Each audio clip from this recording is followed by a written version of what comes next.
Fantasy Basketball Analysis with yours, Mahmoud and Charles Markley. Charles Markley, thank you, Mahmoud, thank you.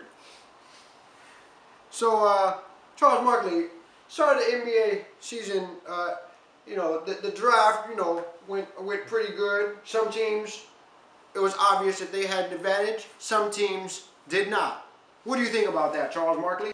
Now, I'd say, if I had to pick a person that just had a bad draft, that did it to themselves, I would say Kawhi Town. I see where you're coming from with that.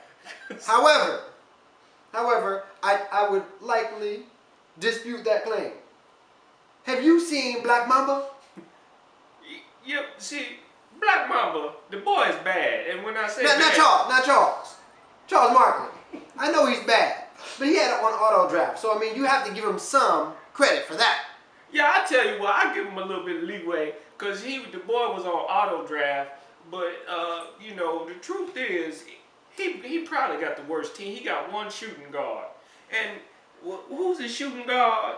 Eric Gordon. Eric Gordon. Now, Eric Gordon is a hit or miss because all he do is shoot. He doesn't do anything else besides shoot the basketball. And the boy's down there in what city is that boy in? Los Angeles? It's not in Los Angeles. The boy's down there with the hurricane came. Oklahoma? I don't think the boys, no, because the Memphis. other boys.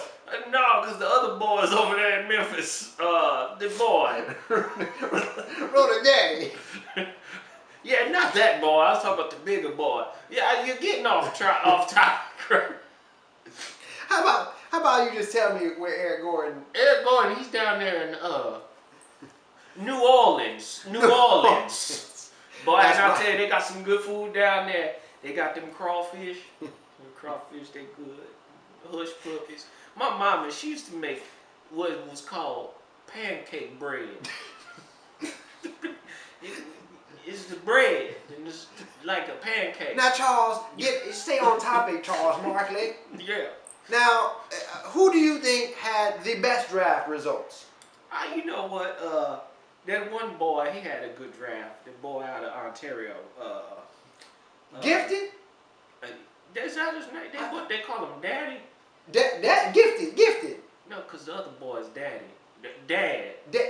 No, the other boy is Dad. He's Daddy. Well, which one got all the kids? That's right. Which one got all the kids? Actually, Daddy got the kids. That boy got some kids. Now, I tell you, he got kids everywhere. The boys going to be playing basketball soon because they tall. But, now but anyway, the boy, Dad, Gifted, he had the best draft because, I mean, he got superstars. He got, what's that boy name? LeBron James is the best player in the world. That's right. He got the best player in the world. The thing is, what I like to think about when I think of Gifted is he has a person on his team that he tries to sell everyone on. A player by the name of Chris Humphries. That's that boy. He was with the Kim Kardashian. That's the one. That's the one. Yeah, that boy. He bad. Everywhere he goes, he gets booed by the fans. Everywhere he goes, he gets booed by the fans. His wife divorced him. So if his wife doesn't respect him, if his fans don't respect him, then why should Basketball Analyses? Well, you know what? You make a very good point. I don't respect Chris Humphries. I think the boy, he got an inflated contract this year, and you'll see how he'll play that way. He'll play inflated. And when I say inflated, I mean that his expectations are inflated. They think he's going to live up to that contract, but he won't. The boy's going to be a bust. If you got Chris Humphries, dump him. Okay, on to another topic. What I'd like to talk about now is a couple of the players on the marksman team. Yeah, on the marksman team. Yeah, I know them boys. He has probably the deepest roster of everyone. 8, count them 8 players, 30 plus. That's 8 players out of 30. But I tell you, Out of 13. that's pretty good. That's pretty good because you really don't need no more than that. But I tell you, some of them boys, it's more of a hope than a promise. Like what's the rookie or not? The boy ain't a rookie. He's over there in Indiana. Kyrie Irving. Well, Kyrie Irving is he's gonna be the rookie of the year. But I don't know. You talking about Paul George? Paul George. The boy out of Indiana. Now, that boy, he shows a lot of promise, but we don't know if this is gonna be his breakout year. Looney Tunes, we talking about his draft or just his lineup in general, his draft, his lineup. What do you think he'll end up with at the end of the season, Charles? Well, how many teams is out there? You got 7 teams out there. If we got 7 teams, Looney Tunes will be 6th or 7th. 6th or 7th? Yes. Wow. So you don't think that he'll get production out of Dirk Nowitzki, Elton Brand, Chris Bosh? Dirk Nowitzki is what I call on the honeymoon period. On the honeymoon period? Yeah. Dirk, you remember the first time you got your little piece? Oh my God. Yeah. Yeah. I remember the first girl, her name was Charlotte Bridget Humphries. Yeah. I mean, it's quite obvious who's the leader of the pack. Is that fair enough to say right now? Absolutely. Who do you think that would be, Charles Markley? Gifted. Gifted has the best team pound for pound. Pound for pound. Speaking of pound for pound and dollar for dollar, who do you think is the worst pickup? The worst pickup in the draft. Now this is where it gets tricky because, there's some bad people, might be worse people, but considering when this person was drafted, I'd say Tim Duncan. Tim Duncan. That would be Kamai Town as the manager. Kamai Town is the manager. Because you had other players in there. You had Andre Iguodala, right? Right. You had Andrew Bynum. Right. These are people who would definitely get you 30. Yes. Tim Duncan, not so much. Tim Duncan was drafted in the 5th round. Correct. Right behind him was John Wall. Draft John Wall. Well, what about Kamai Town's 3rd pick? 3rd pick, Joakim Noah. I tell you, I'm big on Noah in actual basketball. Right.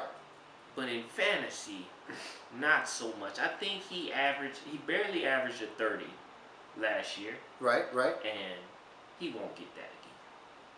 Yeah, I don't think so either. I think one of the fallacies in what Kamai Town is doing is he wants to repeat last year's performance. It's not going to happen. That's true. Another issue that I want to raise is team management.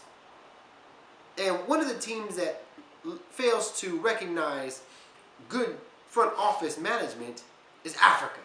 Would you agree or would you disagree? I'd say so. Africa could have placed a lot higher last year if he would just manage his games better.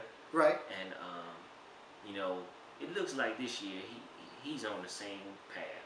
I tell you, that boy's on a collision course with a front end bus. That's what we say where I'm from.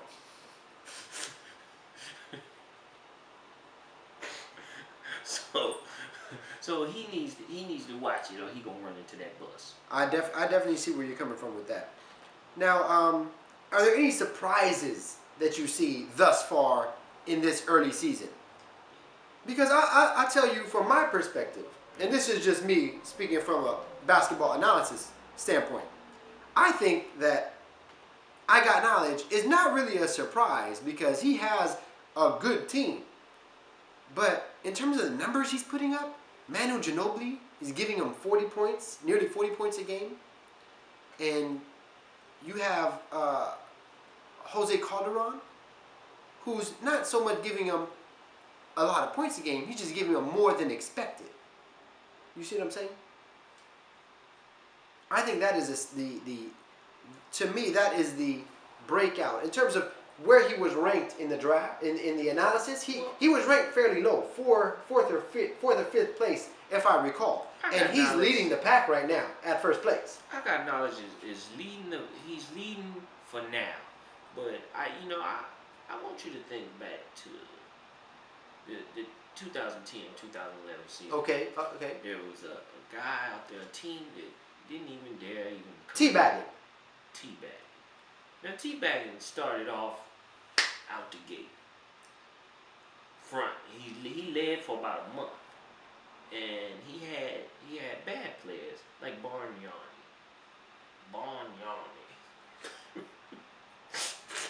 Boy had Bargnani on this team. And he think Bargnani gonna give him a 40. So once Bargnani became who he really is, teabagging fell to the bottom. And I think I got knowledge. He just needs to be careful to make sure that he doesn't get teabagged. You know? So I got knowledge. This year is the equivalent to teabagging last year, in your opinion. Well, it's been said. I'm not gonna say who said it, but it's been said.